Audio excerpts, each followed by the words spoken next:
Assalamualaikum warahmatullahi wabarakatuh. Kembali lagi dengan saya Yulia Febrianita. Nah, kali ini saya akan membahas tentang konsep bermain pada anak. Nah, jika membicarakan anak, pasti tentunya tidak lepas dari yang namanya bermain.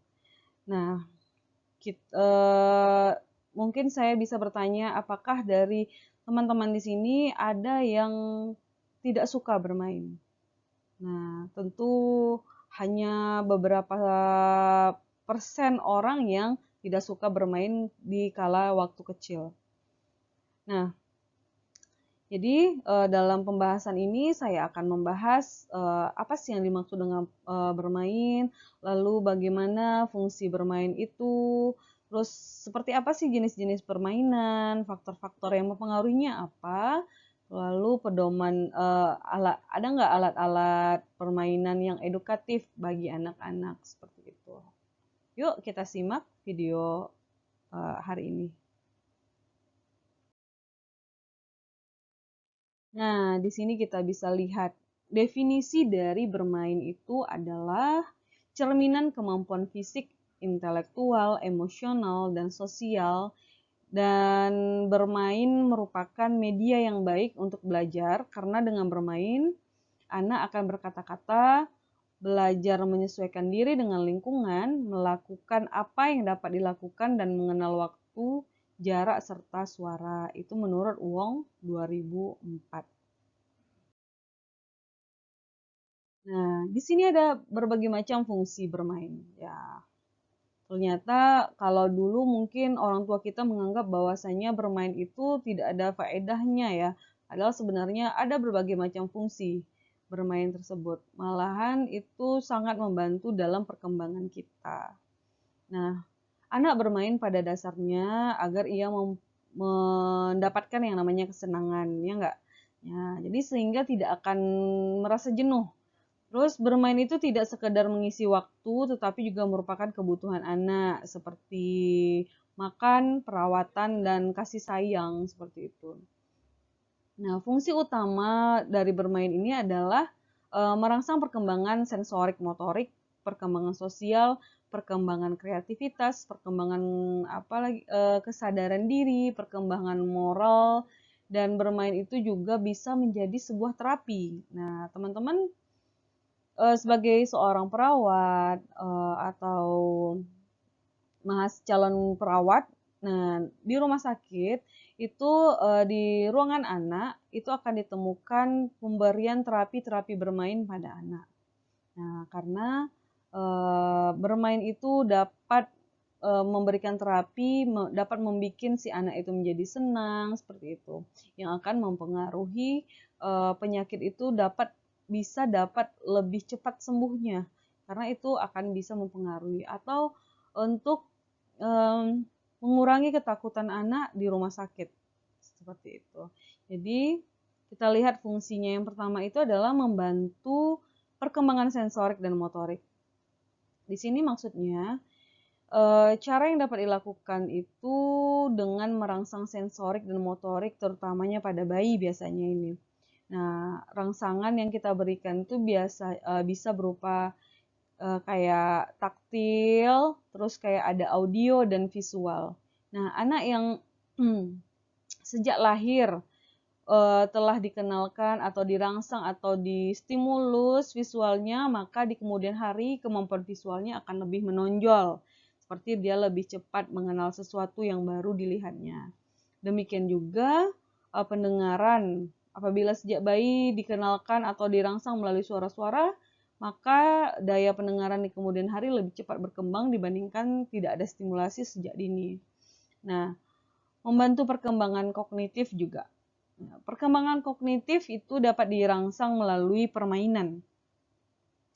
Hal ini dapat terlihat pada saat anak itu sedang bermain.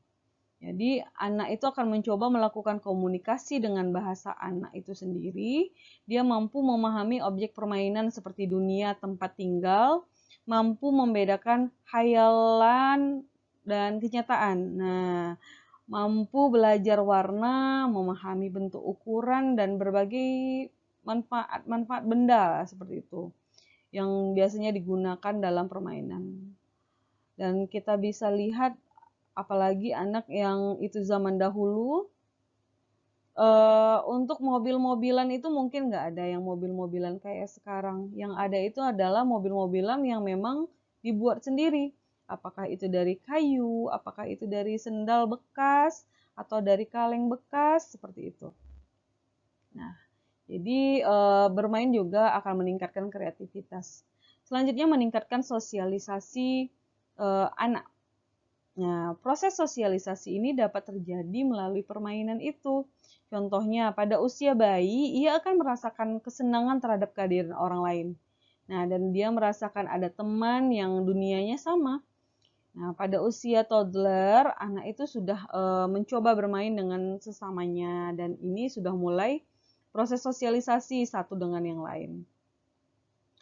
Lalu meningkatkan kreativitas.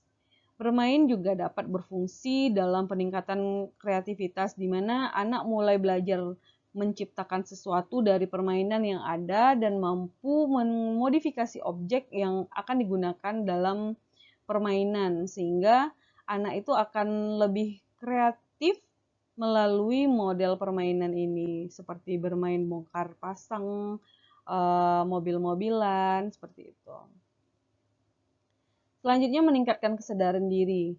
Bermain pada anak akan memberikan kemampuan pada anak untuk mengeksplorasi tubuh dan merasakan dirinya sadar akan orang lain yang merupakan bagian dari individu yang saling berhubungan. Jadi anak itu belajar mengatur perilaku dan membandingkan perilakunya dengan perilaku orang lain. Terus mempunyai nilai terapeutik. Bermain itu dapat menjadikan diri anak lebih senang dan nyaman sehingga stres dan ketegangan dapat dihindarkan. Jadi dengan demikian dapat menghibur diri anak itu terhadap dunianya. Lalu yang terakhir mempunyai nilai moral. Nah, jadi bermain itu juga dapat memberi nilai moral pada anak. Pada permainan seperti sepak bola, terus anak itu belajar benar atau salah dalam sebuah aturan permainan. Misalnya ada pelanggaran, kayak ada di sepak bola itu kan ada kayak konsekuensi, ada dapat sanksi, dan dia belajar aturan-aturan yang seperti itu. Nah, jadi berbagai macam fungsi dari bermain. Nah, itu dia ya. Kita lanjut ke jenis-jenis permainan. Nah, permainan ini ada berbagai macam. Nah, mungkin teman-teman coba diingat-ingat deh. Saat waktu teman-teman kecil, permainan apa yang paling sering teman-teman mainkan saat teman-teman waktu kecil? Nah, dalam bermain kita mengenal beberapa sifat bermain pada anak. Di antaranya bersifat aktif dan bersifat pasif. Sifat demikian akan memberikan jenis permainan yang beda-beda. Nah, dikatakan dia aktif jika anaknya berperan secara aktif dalam permainan, selalu memberikan rangsangan dan melaksanakannya. Nah, sedangkan bermain pasif itu terjadi jika anak memberikan respon secara pasif terhadap permainan dan lingkungan yang memberikan respon secara aktif. Nah, bisa teman-teman lihat di sini berdasarkan isinya permainan itu ada jenis-jenis permainan itu berdasarkan isi. Di sini bisa dilihat bermain afektif sosial atau social affective play. Nah, ini inti permainan ini itu kayak adanya hubungan interpersonal yang menyenangkan antara anak dengan orang lain. Misalnya bayi, dia akan mendapatkan kesenangan dan kepuasan dari hubungan yang menyenangkan dengan orang tuanya dan atau orang lain. Contoh bermain cilukba, berbicara sambil tersenyum, tertawa, atau sekedar memberikan tangan pada bayi untuk menggenggamnya, seperti itu. Itu bermain afektif sosial. Nah, selanjutnya bermain bersenang-senang, sense of pleasure play. Di sini permainan ini menggunakan alat yang dapat menimbulkan rasa senang pada anak dan biasanya mengasihkan. Misalnya, Dengan menggunakan pasir, bermain pasir, anak-anak akan membuat gunung-gunung atau benda-benda yang dapat dibentuknya dengan pasir. Nah, ciri khas permainan ini, anak itu akan semakin lama semakin asik bersentuhan dengan alat permainan ini, dan permainan yang dilakukannya susah untuk kita menghentikannya. Berikutnya bermain keterampilan atau skill play. Skill play ini sesuai dengan sebutannya. Permainan ini meningkatkan keterampilan anak, khususnya motorik kasar, dan motorik halus. Misalnya, memindahkan benda dari satu tempat ke tempat lain, dan anak akan terampil naik sepeda. Jadi keterampilan tersebut diperoleh melalui pengulangan kegiatan permainan yang dilakukannya. Lalu games atau permainan. Nah, games dan permainan adalah jenis permainan yang menggunakan alat tertentu dengan menggunakan perhitungan atau skor. Permainan ini bila dilakukan oleh anak sendiri atau dengan temannya, banyak sekali jenis permainan ini, mulai dari yang sifatnya tradisional maupun modern, misalnya ular tangga, congklak, puzzle, seperti itu. Selanjutnya ada unoccupied behavior. Nah, unoccupied behavior nih pada saat tertentu anak sering terlihat mondar-mandir, tersenyum, tertawa, jinjit-jinjit, bungkuk-bungkuk. Lalu dia memainkan kursi, meja, atau apa saja yang ada di sekitarnya. Jadi sebenarnya anak tidak memainkan alat permainan tertentu dan situasi atau objek yang ada di sekelilingnya. Jadi dia menggunakan apa saja objek-objek yang di sekitarnya. Itu namanya unoccupied behavior. Nah, selanjutnya ada dramatic play. Ini sesuai dengan sebutannya ya, dramatic. Ini pada permainan ini anak memainkan peran sebagai orang lain melalui permainannya. Anak berceloteh sambil berpakaian, menirukan orang dewasa, misalnya menjadi ibu guru, atau menjadi ayahnya, menjadi ibunya, seperti itu ya. Itu berdasarkan isinya.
Nah, selanjutnya ada berdasarkan karakteristik sosial.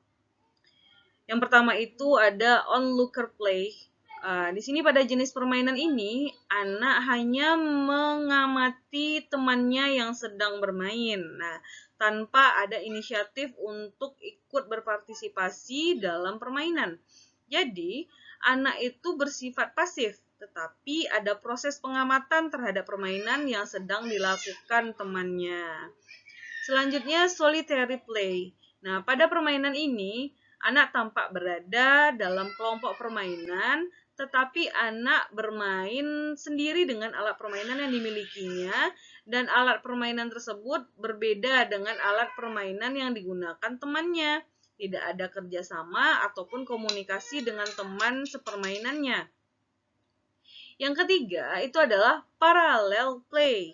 Nah, pada permainan ini, anak dapat menggunakan alat permainan yang sama, tetapi antara satu anak dengan anak lain tidak terjadi kontak satu sama lain, sehingga antara anak yang satu dengan yang lain itu tidak ada sosialisasi sama sekali. Biasanya permainan ini pada anak toddler. Biasanya kan kalau anak toddler itu dia suka bermain sendiri seperti itu. Selanjutnya, associative play. Nah, pada permainan ini sudah terjadi komunikasi antara satu anak dengan anak lain, tetapi tidak terorganisasi. Tidak ada pemimpin atau yang memimpin permainan, dan tujuan permainannya juga nggak jelas. Contohnya kayak bermain boneka-boneka, bermain hujan-hujanan, bermain masak-masakan, seperti itu.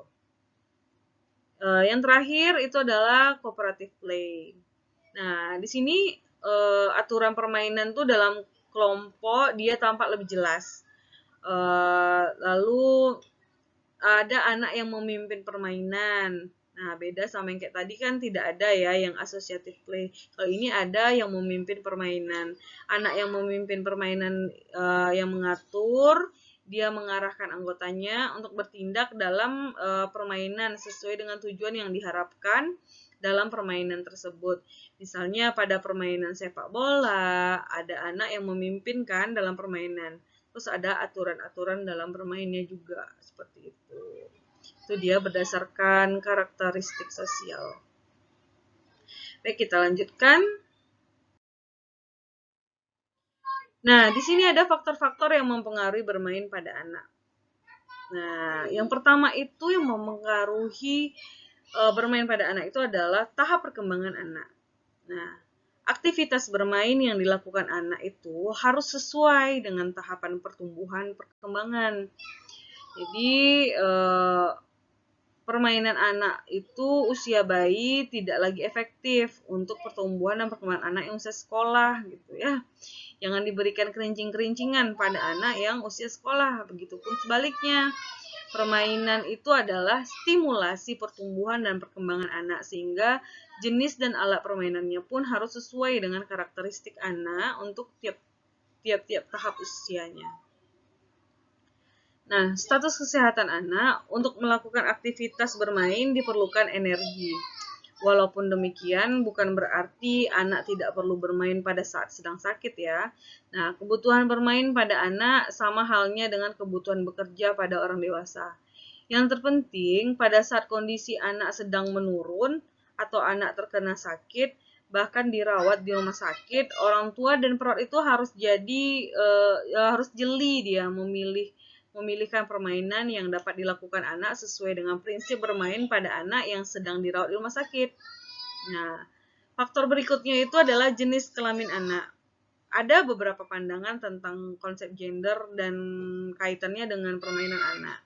Nah, permainan adalah salah satu alat untuk membantu mengenal identitas diri, sehingga sebagian alat permainan anak perempuan tidak dianjurkan untuk digunakan oleh anak laki-laki. Nah, kita takut hal-hal yang tidak diinginkan nanti ketika dia dewasa. Nah, selanjutnya adalah lingkungan. Terselenggaranya aktivitas bermain yang baik untuk perkembangan anak salah satunya itu dipengaruhi oleh nilai moral, budaya, dan lingkungan fisik rumah. Nah, selanjutnya alat dan jenis permainan. Orang tua harus bijaksana dalam memberikan alat permainan untuk anak. Nah, pilih yang sesuai dengan tahapan tumbuh kembang anak. Nah, label yang tertera pada mainan itu harus dibaca. Ada yang di atas kotak mainan itu kan ada 1+, 1+, itu harus diperhatikan ya. Nah, selanjutnya di sini ada pedoman untuk keamanan bermain. Yang pertama itu adalah ekstra energi. Jadi untuk bermain diperlukan energi yang ekstra. Jadi anak-anak yang sakit kemungkinan kecil untuk melakukan permainan. Lalu pedoman berikutnya waktu. Nah, anak harus mempunyai waktu yang cukup untuk bermain sehingga stimulus yang diberikan itu dapat optimal. Terus alat permainan. Untuk bermain, alat permainan harus disesuaikan dengan usia dan tahap perkembangan anak serta memiliki unsur edukatif bagi anaknya. Selanjutnya, ruang untuk bermain. Bermain itu dapat dilakukan di mana saja, di ruang tamu, halaman, bahkan di tempat tidur. Nah, selanjutnya pengetahuan cara bermain. Nah, dengan mengetahui cara bermain, maka anak akan lebih terarah dan pengetahuan anak akan lebih berkembang dalam menggunakan alat permainannya. Selanjutnya, teman bermain. Teman bermain itu diperlukan untuk mengembangkan sosialisasi anak dan membantu anak dalam menghadapi perbedaannya. Seperti itu ya. Nah, di sini ada alat-alat dan jenis permainan, dan ada juga pedoman-pedoman untuk keamanan dalam anak itu bermain. Jadi orang tua itu harus bijaksana dalam memberikan alat permainan untuk anak. Jadi pilih yang sesuai dengan tahapan tumbuh kembang. Jadi label yang tertera itu harus betul-betul dibaca ya. Nah,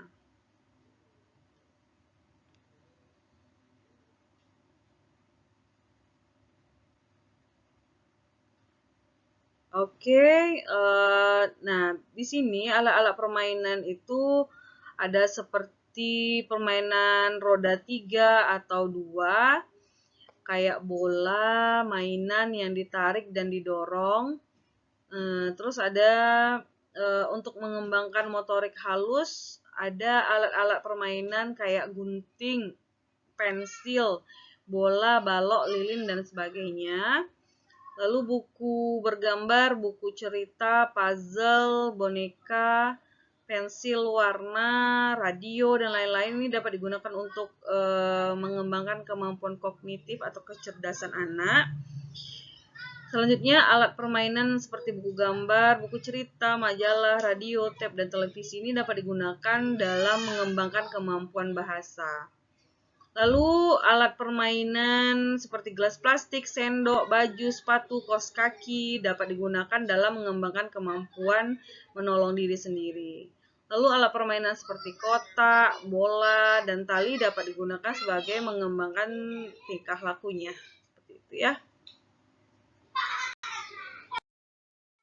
Nah, ada di sini peran orang tua dalam kegiatan bermain. Jadi selain penggunaan alat-alat permainan secara adaptif tadi, peran orang tua dalam membimbing bermain sangat penting. Kayak yang pertama, memotivasi. Dengan memberikan motivasi, anak akan semakin percaya diri dan yakin akan kemampuan yang ia miliki. Selanjutnya, mengawasi. Nah, pengawasan dalam bermain juga mutlak diperlukan. Hal ini dilakukan untuk mencegah hal-hal yang tidak kita inginkan. Selanjutnya, mitra. Peran orang tua sebagai mitra bermain akan memunculkan rasa kekompakan dan melatih anak untuk bisa bekerja sama saat bermain. Dan bermain di rumah sakit itu sangat penting. Jadi bagi anak itu bermain itu adalah suatu kebutuhan. Jadi apabila walaupun dia di rumah sakit, itu sangat penting yang namanya dia bermain di rumah sakit. Nah, ada juga di sini syarat-syarat yang ditentukan di rumah sakit itu. Nah, misalnya anak itu tidak banyak menggunakan energi. Jadi permainan yang kita berikan di rumah sakit itu, anak-anak tidak banyak menggunakan energi, waktu bermainnya lebih singkat, dan untuk menghindari kelelahan, alat permainan digunakan bersifat sederhana. Contoh permainan itu seperti penyusunan balok, membuat kerajinan tangan, dan menonton televisi. Terus permainan yang di rumah sakit itu sebaiknya relatif aman dan terhindar dari infeksi silang. Nah, ini penting. Nah, terus sesuai dengan kelompok usia. Jadi jangan yang toddler disamakan dengan usia sekolah seperti itu. Terus tidak bertentangan dengan terapi juga. Jadi jangan mengganggu terapi permainannya. Terus apabila program terapi mengharuskan anak untuk beristirahat, maka dia harus beristirahat dari bermain. Jadi ada keuntungan jika bermain di rumah sakit. Ya, meningkatkan hubungan antara klien, anak dan keluarga dan perawat juga. Nah, terus aktivitas bermain yang terprogram akan memulihkan perasaan mandiri pada anak. Terus permainan pada anak di rumah sakit tidak hanya memberikan rasa senang pada anak, tetapi juga akan membantu anak mengekspresikan perasaan dan pikiran cemas, takut, sedih, dan lain-lain lah. Nah, permainan yang terapeutik akan dapat meningkatkan kemampuan anak untuk mempunyai tingkah laku yang positif seperti itu. Oke, itu dia pembahasan kita tentang konsep bermain. Tentunya banyak lagi hal yang harus sebenarnya yang dapat kita bahas tentang bermain ini. Mungkin jika ada yang ingin ditanyakan, silahkan ditanyakan di kolom komentar. Sekian dari saya. Wabillahi taufiq walhidayah. Wassalamualaikum warahmatullahi wabarakatuh.